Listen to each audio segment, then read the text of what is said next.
মিথ্যে অপবাদে বাড়িতে পুলিশ এনে কমলিনীর সামনে নতুনকে গ্রেফতার করলো পুলিশ।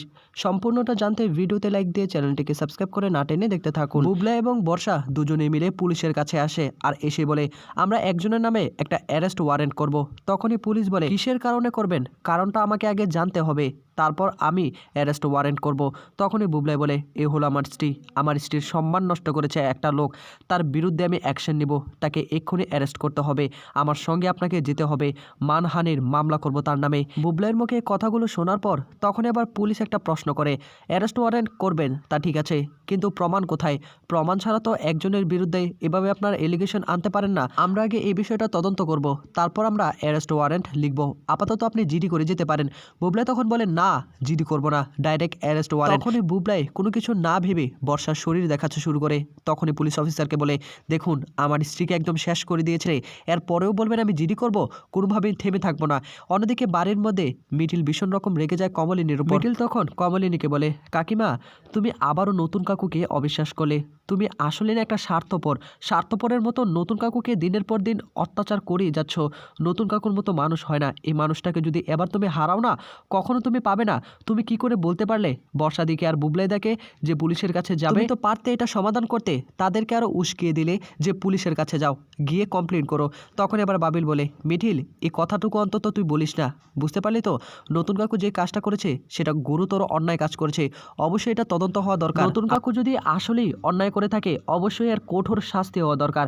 তখনই আবার ঠাম্মি বলে ওঠে, হ্যাঁ হ্যাঁ আমিও চাই নতুনের কঠোর শাস্তি হোক, নতুন এরকম একটা কাজ করতে পারে আমার ভাবতেই ঘেন্না লাগছে। মিঠি তখন বলে, ঠাম্মি চুপ করো, আর একটাও কথা বলবে না তুমি, যার খেয়ে পড়ে বেঁচে আছো তাকে নিয়ে উল্টাপাল্টা কথা বলছো।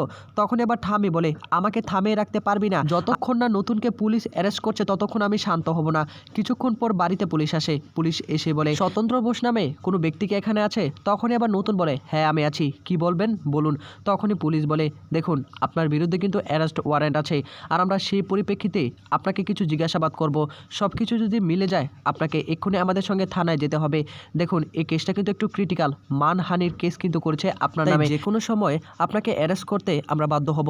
তখনই নতুন বলে, মানহানির? তাই মানে আপনি কি বলছেন? আপনি এক পক্ষের কথা বিবেচনা করে আমাকে অ্যারেস্ট করতে চলে এলেন, তার কি মানে হয়? হ্যাঁ আপনারা পুলিশ একবার যাচাই বাছাই করবেন না? যাচাই বাছাই তো করবেন। ও মেয়ে বলে যে আপনারা ওর কথাগুলো বিশ্বাস করে নিলেন, আমি ছেলে বলে আমার কথাগুলো বিশ্বাস করবেন না? ও যে এলিগেশনগুলো আমার বিরুদ্ধে এনেছে সবটাই মিথ্যে কথা, তার কোনো প্রমাণ আছে? তখনই পুলিশ বলে, দেখুন প্রমাণ আপাতত আমরা সাধারণভাবে পেয়েছি, ওনার শরীরে পুরো আঁচড়ের দাগ, আর সেই দাগগুলো আপনি দিয়েছেন। কোনো মেয়ে নিজের সম্মান নষ্ট করার জন্য এরকম কাজ করবে না, নিজে কখনো আঁচড় দিবে না, এই কাজগুলো আপনি করেছেন। আপনি একজন সম্মানিত মানুষ, আমাদের কাজটা আমাকে করতে দিন। দেখুন প্রাথমিকভাবে যতটুকু আমরা প্রমাণ পেয়েছি এর প্রেক্ষিতে কিন্তু আপনাকে অবশ্যই অ্যারেস্ট করা যায়, তবে আপনাকে অ্যারেস্ট করবো না, কিন্তু আপনাকে এক্ষুনি আমাদের সঙ্গে যেতে হবে। এদিকে ঠাম্মি তখন বলে, আমি আর কোনো কথা শুনতে চাই না, এই লোকটাকে এক্ষুনি এখান থেকে নিয়ে চলুন। তখন বুবলাইয়ের কাছে আসে, বুবলাই তুই কি এখনো কোনো কিছু বলবি না?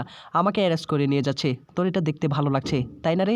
তুই শুধুমাত্র তোর বউয়ের কথা ভেবে আমার কথা অবিশ্বাস করেছিস। তখনই বুবলাই বলে, না নতুন কাকু তুমি যে কাজটা করেছো এটা খুব খারাপ একটা কাজ করেছো, আমি কোনোভাবে তোমাকে ছেড়ে দিতে পারবো না। এদিকে পুলিশ তখন অ্যারেস্ট করে নতুনকে পুলিশ স্টেশনে নিয়ে যায়। এই ছিল আপডেট।